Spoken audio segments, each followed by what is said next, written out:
And we're back, and as promised, we've got with us two political reporters who broke the big Jack Latvala story. Alexandra Glorioso, did I get it right? Yes. I got it right. And then I might call you Alex because I know that's what Matt calls you. Matt Dixon from Politico, both joining me here. You got my name right, too. I've been practicing it for hours, let me tell you.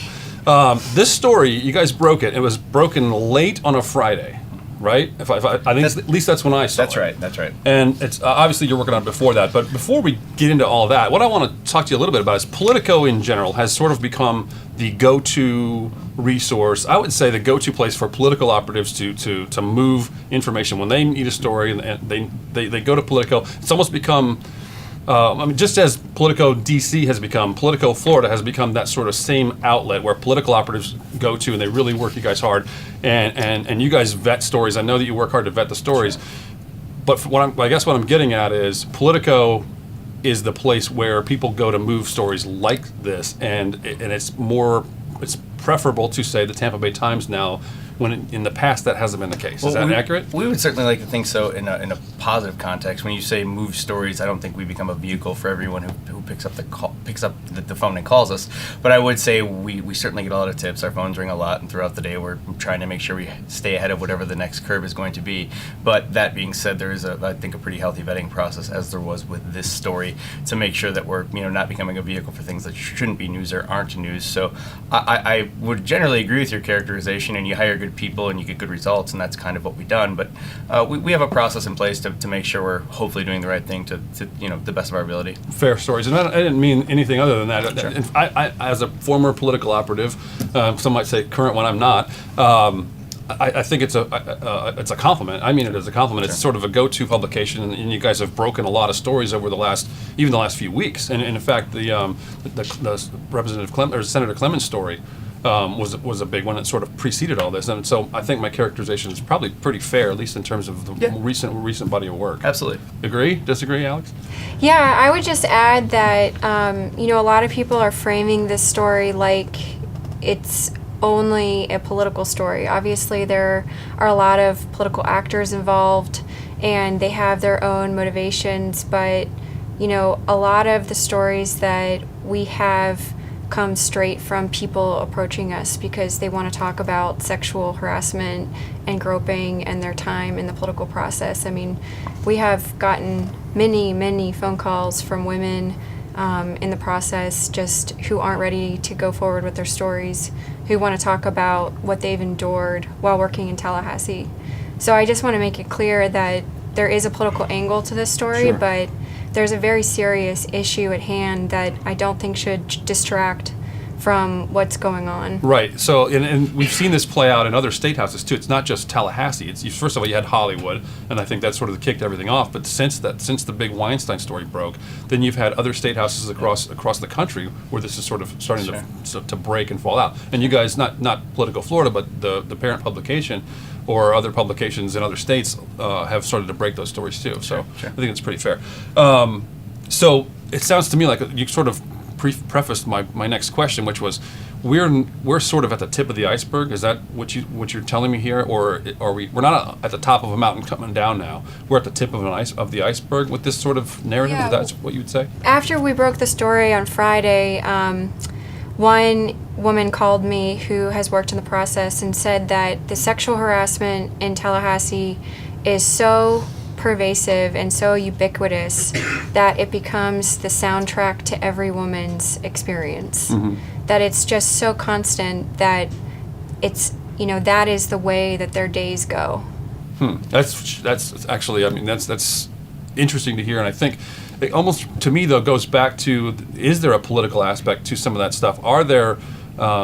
Is there an agenda that some might be pushing? I mean, certainly it benefits the Democrats if the Republicans hold power and the Democrats can paint the legislature as this body where it's just completely out of control. There is a very big political angle for Democrats, running for governor, running for other offices, to push that narrative. Is that also fair? I would say it's less partisan right now and more a fight between the chambers. Right now there's both parties are sort of retracting to their sides, and by that I mean sides at the Capitol, where Democrats don't want to see the chamber implode just as much as Republicans don't, and the House has this incentive to sort of keep poking and poking and prodding. So to an extent, once campaign season starts, I would imagine some of these stories are in Alex's point is an apt one. That is the larger story here, but from the context of a campaign trail type setting, I'm sure these stories are going to be held over some Republicans' heads in competitive races.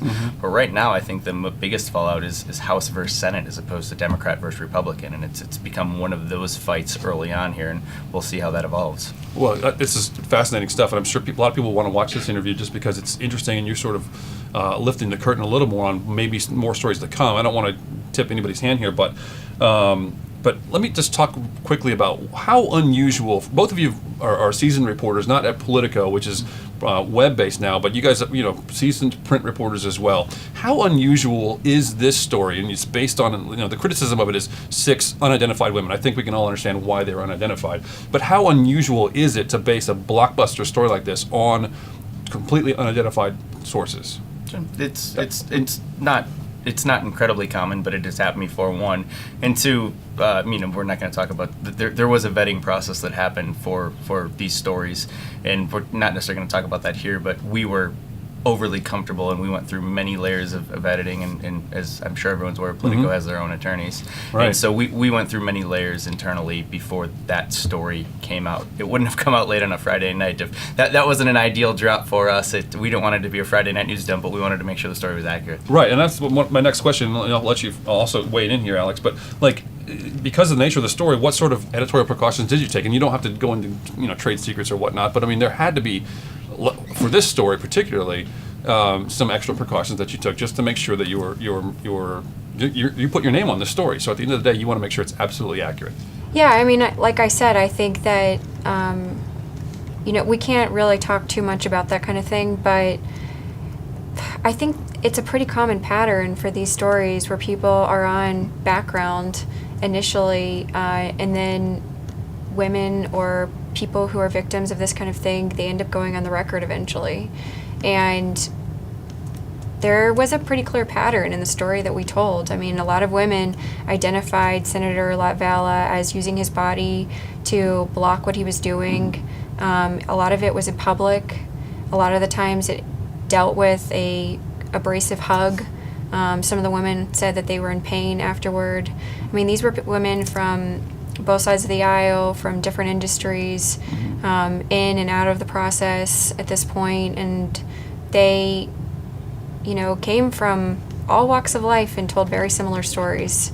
And as we said before, there are a lot of people telling us their stories at this point, and the level of fear and trepidation that they had going just on background because they didn't want to have retribution, or they didn't want to be stripped of their clients, or they didn't want, people that they still knew in the process to be punished, was very serious.